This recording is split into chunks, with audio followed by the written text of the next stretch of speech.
ഞാൻ വിളിപ്പിച്ചത് ബുദ്ധിമുട്ടായോ? അയ്യോ മാഡം, അങ്ങനെയൊന്നുമില്ല. രാജുവും കുടുംബവും ഞങ്ങൾക്ക് എത്ര പ്രിയപ്പെട്ടതാണെന്ന് രാജുവിനറിയോ? അത് രാജുവിനറിയില്ല. രാജുവിന്റെ അച്ഛൻ വേണുവിനോട് ചോദിച്ചാൽ അറിയാം. രാജുവിന്റെ അച്ഛനും ഋതുമോളുടെ അച്ഛൻ പ്രതാപനും കൂടിയാ നിങ്ങളുടെ കല്യാണം നിശ്ചയിച്ചത്. അതും എന്റെ അറിവോടെ.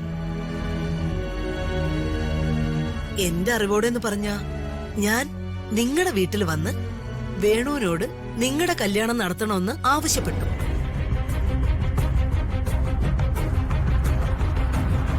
രാജു ഇത്രയും നാളും ഋതുമോളുടെ ബെസ്റ്റ് ഫ്രണ്ടായിട്ട് നടന്നതല്ലേ? അല്ലേ? അതെ മാഡം.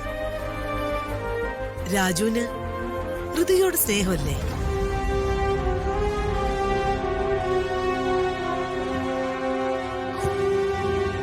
സ്നേഹമുണ്ട് മാഡം.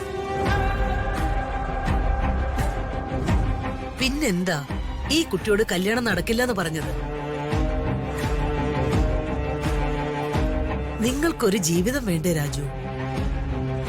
ഇവളുടെ സംരക്ഷകനായി നടക്കുന്നതുകൊണ്ടാ ഇവൾക്ക് രാജുവിന് ഇഷ്ടായതും രാജുവിനെ കല്യാണം കഴിക്കണമെന്ന് ആഗ്രഹിക്കുന്നതും. ഇവൾ അങ്ങനെ ആഗ്രഹിച്ചത് തെറ്റാണോ രാജു? ഒരിക്കലും അല്ല മാഡം. എങ്കിൽ മേലിൽ ഇത്തരം വാക്കുകൾ പറഞ്ഞ് രാജു എന്റെ മോളെ വിഷമിപ്പിക്കരുത്. മോളെ കല്യാണം കഴിക്കണം. മോളുടെ മനസ്സു മാറ്റി കുറെ നാള് കഴിഞ്ഞ് അവളെ മറ്റൊരാൾക്ക് വിവാഹം കഴിപ്പിച്ചു കൊടുക്കാൻ എനിക്ക് അറിയാൻ പാടില്ലാഞ്ഞിട്ടല്ല. ഞാനേ ഇവിടെ അങ്ങ് കൊണ്ടുപോകും, ഞങ്ങളുടെ തറവാട്ടിലേക്കോ അല്ലെങ്കിൽ കൽക്കട്ടയിലേക്കോ.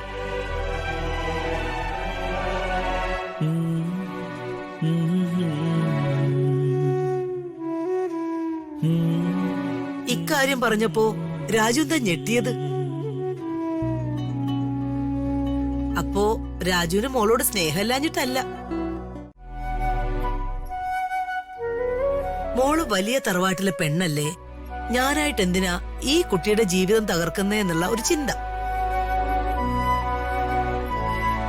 അങ്ങനെയൊന്നല്ല രാജു. ഋതുമോളെ കല്യാണം കഴിക്കുന്ന രാജു ഒരു ഭാഗ്യവാനാ. അതുകൊണ്ട് ഇനി എതിരൊന്നും പറയരുത്. നിങ്ങളുടെ കല്യാണം നടക്കണം. രാജു എന്തു പറയുന്നു?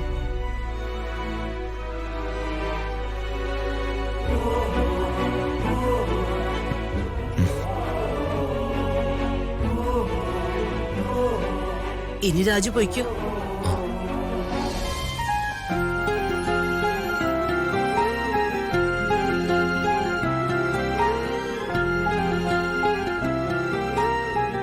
മോള് സമാധാനായിട്ടിരുന്നോളൂ. എല്ലാം ഭംഗിയായിട്ട് നടക്കും. ചേച്ചി, ഡ്രൈവറുടെ മകനോ? പിന്നെ ഞാൻ അവനെ എന്ത് വിളിക്കണം? രാജു ഒന്നും രാജു സാറെന്നൊന്നും വിളിക്കാൻ എന്നെ കൊണ്ട് പറ്റില്ല. അവനെ കാണുമ്പോ തന്നെ എന്റെ കൈ ധരിക്കുക, അവന്റെ കാരണത്തൊന്ന് കൊടുക്കാൻ. എടാ, അവനെ തെരുവ് ഗുണ്ടകൾ തല്ലിക്കൊല്ലുന്നത് കാണാനുള്ള അവസരം നിനക്ക് ഞാനായിട്ടുണ്ടാക്കി തരാം. അതുപോലെ അത് മതി. എന്നിട്ടേ സന്ധി സംഭാഷണം കഴിഞ്ഞ് അവൻ തിരികെ പോയോ? പോയെന്ന് തോന്നുന്നു. എന്തായാലും പിന്നെ അവിടെ കണ്ടില്ല. സൂര്യമംഗലത്തെ തമ്പുരാട്ടിയല്ല, ഇനി ലണ്ടൻ കൊട്ടാരത്തിലെ രാജകുമാരി വന്ന് പറഞ്ഞാലും രാജു ഋതികയെ കല്യാണം കഴിക്കില്ല. അതുറപ്പാ. അവൻ അവളെ കല്യാണം കഴിച്ചുകൊണ്ട് പോകുമെന്ന് ഞാൻ കുറെ നാള് മുൻപ് വരെ സംശയിച്ചു.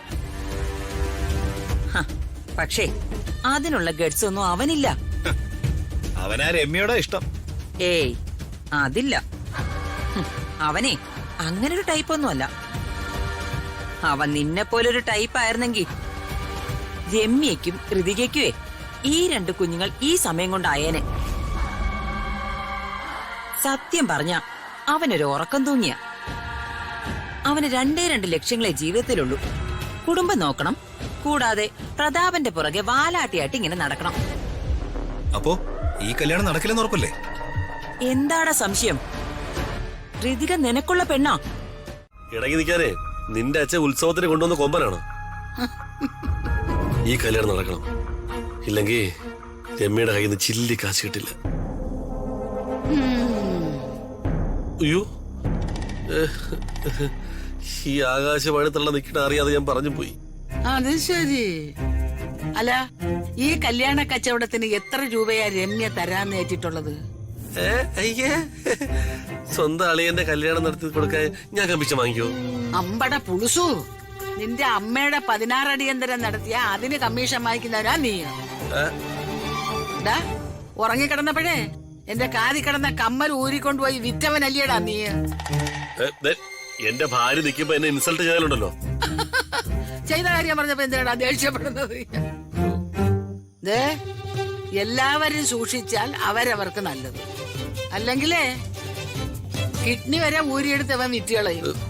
കിഡ്നി എന്താ പൂവുമ്പോഴാണോ ഊരിയെടുത്ത് വിൽക്കാൻ? ഒരു കാര്യം ഞാൻ പറഞ്ഞേക്കാം, രമ്യയുടെ ഇന്ന് കമ്മീഷൻ പറ്റിക്കോ, പക്ഷേ അതിന്റെ 33% കമ്മീഷൻ എനിക്ക് തന്നേക്കണം.